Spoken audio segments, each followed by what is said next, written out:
Global skill development mission में आपका स्वागत है। We've been talking about touching up our photographs and trying to make them look their best. I now want to take a look at Photoshop's toning tools. There's 3 of these guys, Dodge, Burn, and Sponge. You may wish to make use of these guys. You may wish to forget the next 5 minutes of your life. I have no idea, but I'm at least going to make you aware of these guys. I'm going to head into my project files folder. I've gone and thrown in even more photos into this project files folder for us to work on. I'm going to go and grab this guy here, horizon.jpg. Go ahead and pop this guy open.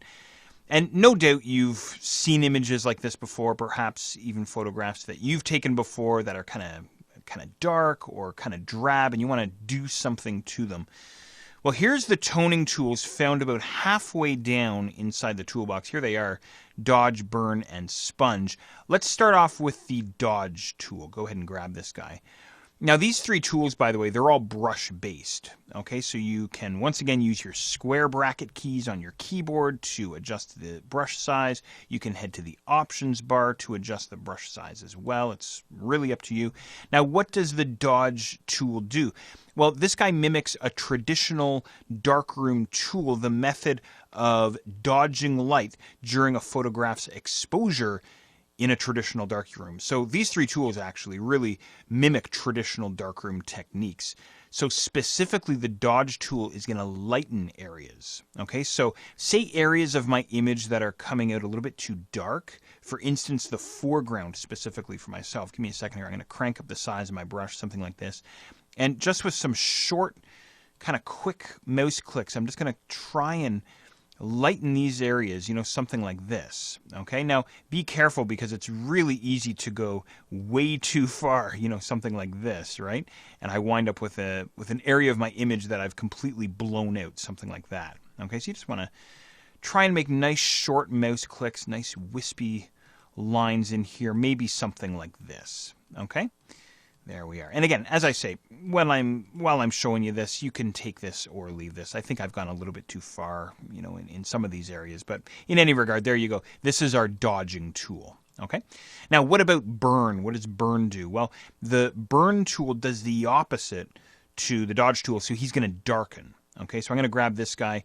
And what I would now do is I would look for dark areas that I want to lighten. So I would look for light areas that I want to darken. So for instance, maybe some areas inside the sky, the clouds that I have here, maybe again, just some light, gentle keystrokes or mouse drags, I should say, something like this. Okay. And again, pretty quickly, you can maybe go a little bit too far and darken the area too much, but maybe you want to create some kind of a dramatic effect. Who the heck knows? Some dramatic lighting here. The storm on the horizon, something like this. Okay, so lots of fun with this guy. Okay, so there you go. There's dodge, there's burn. Okay, be careful. Again, you can go a little bit too far with these guys.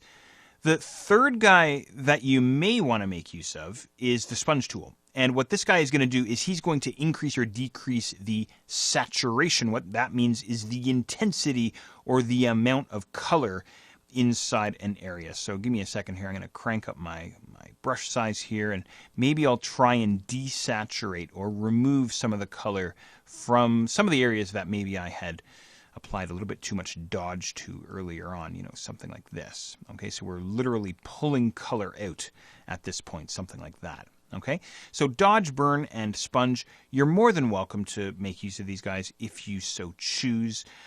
Now, I do want to squeeze in something else into this exercise, and that is the 3 toning tools, their siblings. Just above, we have the blur tool, the sharpen tool, and the smudge tool, which quite honestly, these 3 tools I find to be completely useless, and the last time I used them was the last time I showed somebody a little bit about Photoshop, and they were asking about these tools. I never actually use these 3 tools in production. I'm going to show you the smudge tool to get you started.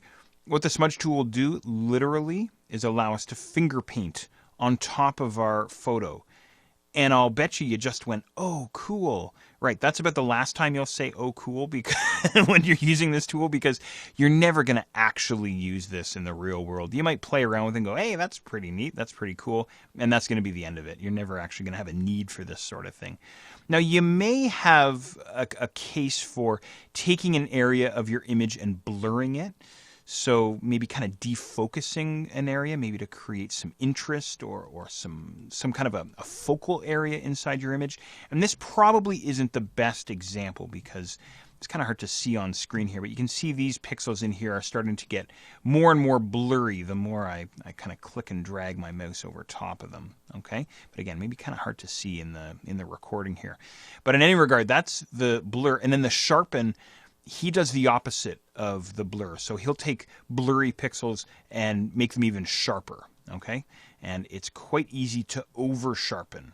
Okay, and again, it's kind of hard to see this in a recording, but maybe a little bit easier for you to see yourself on your side. Okay, so there we go. There is the smudge tool, the sharpen tool, and the blur tool. Now, those guys were the bonus tools for this exercise. Really, it was all about the dodge, the burn, and the sponge tool inside Photoshop.